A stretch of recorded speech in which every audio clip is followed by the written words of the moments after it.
A guten Erev Shabbos. Let's talk about a mob in contrast to a crowd, in contrast to a kehillah, a community.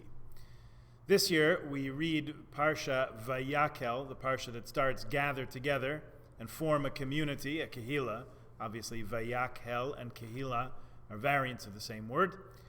We're reading that together with the Parsha that follows it, Pekudei, which starts, these are the individual contributions that went into the construction project of the Mishkan, the tabernacle that was built in the desert.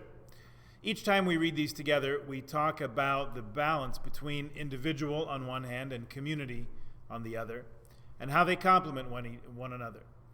How an individual really only actualizes in a community, and a community ultimately is composed of individuals, and how the content of the two parshas, especially together, reflect this. That's a summary of basically every discussion we've ever had on Vayakhel and Pekudei together. The thought this year was to focus on Vayakhel, which starts off with come together as a community, but in truth, the two ideas of the community and individual are harder to separate than you might think. This is a theme that we've been reading about really all year since Rosh Hashanah in our group reading of the late Lord Sax's latest book, Morality, Restoring the Common Good in Divided Times. And we have another meeting coming up on Monday evening of the next two chapters, so if you haven't joined us yet, you can feel most welcome to jump in. We're not even halfway through the book, and it's entirely, thoroughly worthwhile, even if it's a little dense at times. What Rabbi Sachs is talking about is, throughout the book, really, is both a theme that he underscores here and in one of his TED Talks, the need to move from I to we, from individual to group, from the single person at the center of the universe to a level of being that chiefly involves relationship to and communion with others. So there are a number of ways, or modes, let's say, that people can join together. The most base of those, and the most basic, is a mob. A couple of weeks ago, The Economist ran a feature story on mob rule. The Economist is a weekly news magazine that comes from England and tries to report on global developments, and it's very instructive, if you're not English, to see how your own country, your culture, looks through the eyes of others.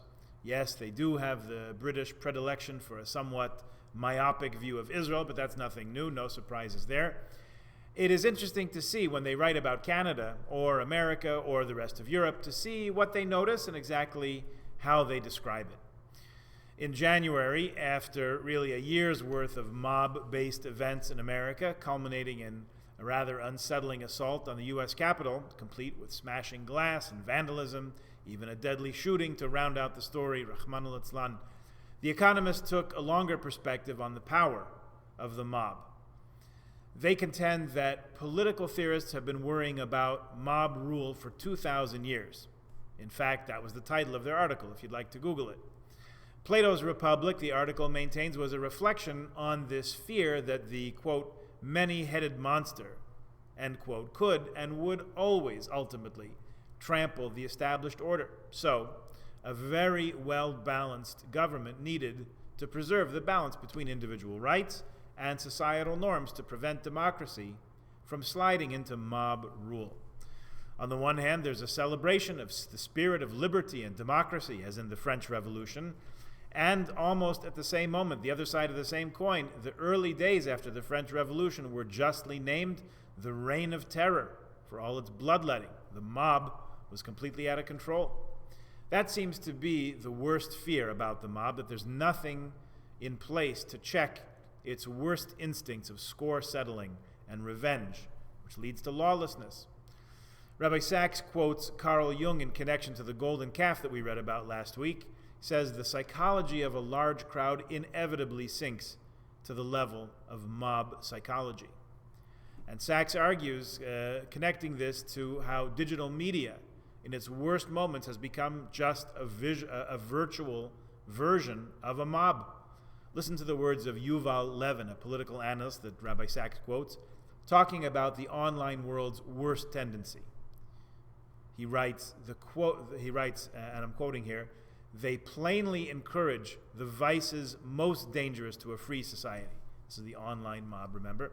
They drive us to speak without listening, to approach others confrontationally rather than graciously, to spread conspiracies and rumors, to dismiss and ignore what we would rather not hear, to make the private public, to oversimplify a complex world, to react to one another much too quickly and curtly. They eat away at our capacity for patient toleration, our decorum, our forbearance, our restraint. That's the end of the quote.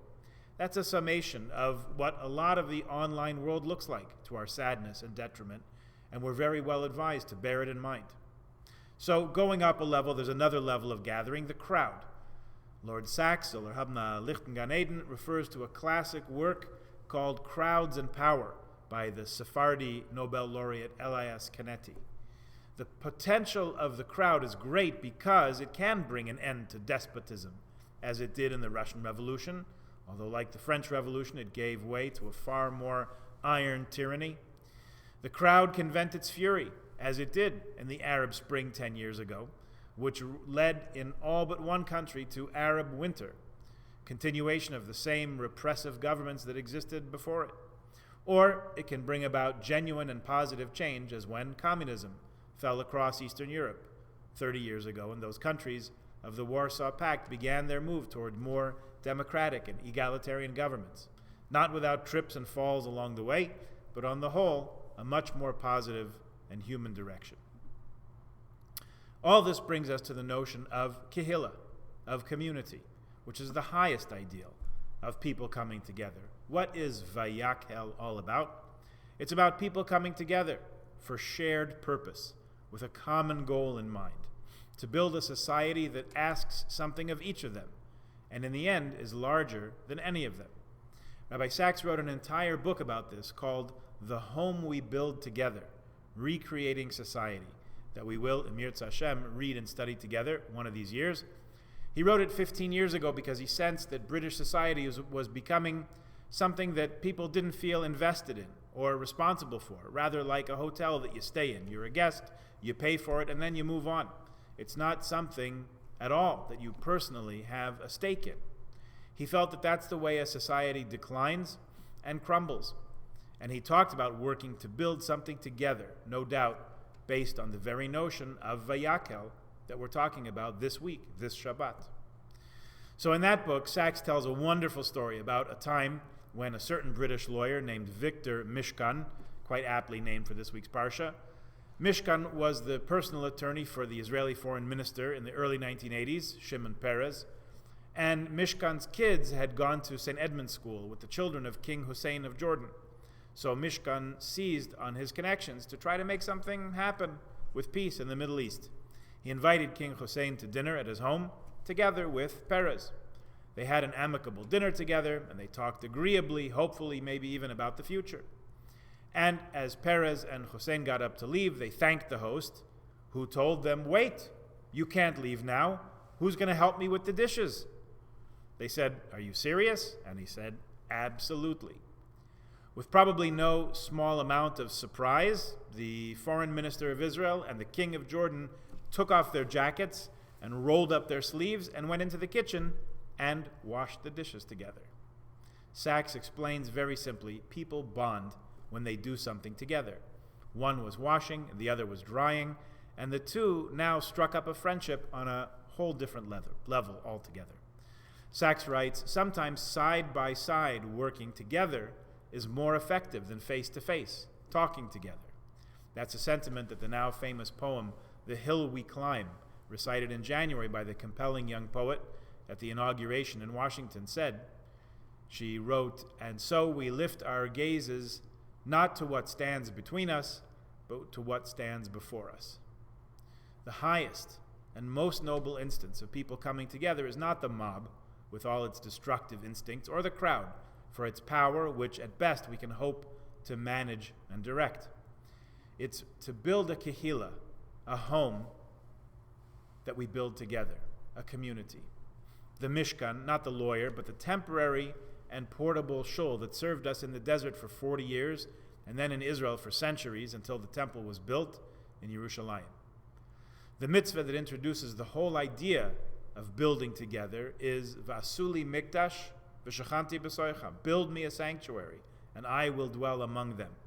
Which, in case we missed the shift in grammar, the Midrash Tanchuma reminds us, B'socho lo nemar. It doesn't say God will dwell in it, the sanctuary. Rather, it says b'socham. God will dwell in them means in each and every Jew, in each and every one of us. When we build together in constructing a community or a society under the direction of Torah's eternal truths and directions and values, we connect ourselves to something much larger than ourselves. In fact, to the source of ourselves and all that is good and all existence. When we make God's work our own here on earth, we join together to become a kehillah, something that none of us could possibly achieve on our own. An article that went around this last week on one of the Jewish websites by a researcher who's been keeping tabs on synagogues, memberships, budgets, and even rabbis over the past year wonders about such deep questions as, now that someone can sit at home on the couch and live stream Rosh Hashanah services for free, how will the big temples be able to charge $5,000 a year membership when their members can get it for free? One answer might be this: the internet, which can give way to the digital mob, and too frequently does, with all those awful and destructive qualities that Yuval Levin described, cannot, at the end of the day, be a platform for building a kehillah, like we have built in our own precious and dear Kehillah Shari Torah. Rather, like the foreign minister and the king, we all, in one sense or another, at some time or another, have rolled up our sleeves and washed the dishes together, built a program together, danced and sang together, held one another up in times of need. Perhaps the internet can be a temporary platform for sustaining this in the interim, while we continue to wait for our vaccinations and look with not a little bit of anxiety at what's coming down the pike, but a real kehillah, a home that we've built and continue to build together, involves all of us showing up in person, bringing all of ourselves into it. So synagogues might indeed look different in the future. This article that I mentioned says that surprisingly not too many synagogues have folded this past year, although there have been financial concerns about stability. Those are certainly front and center. But kehillas, real communities, will always look like this. People care for one another. People look after one another, depend on one another, stand side by side with one another, and make the mundane into the holy together. You've noticed the far-reaching debate as to whether 10 on a Zoom constitutes a minyan. The liberal voices in the Jewish world say, why not? Sure. And we, as much as we want to say Kaddish, as much as we want to join together as a kehillah to daven, we know the truth, that Zoom is a collection of digital images. It is not actually people coming together. That you can only accomplish when it's real and in 3 dimensions, in fact, all dimensions. When people bring their whole selves together to build a home together, to build a sanctuary for God.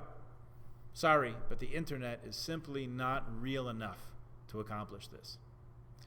We're reading from 2 Sifrei Torah this week. The first one, the Parsha, Vayakhel Pekudei. At the end, we'll stand up together and say, Chazak, Chazak, v'nis chazek.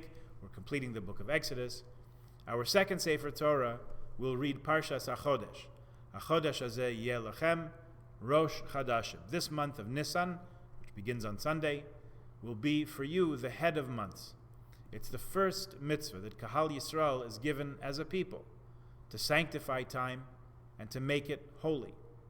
In Kiddush, at the Seder, 2 weeks from Saturday night, we'll say the bracha, Baruch Atah Hashem, blessed are you God, Mekadesh Yisrael, who makes Israel holy, v'hazmanim, and who gives Israel the ability to make time holy too.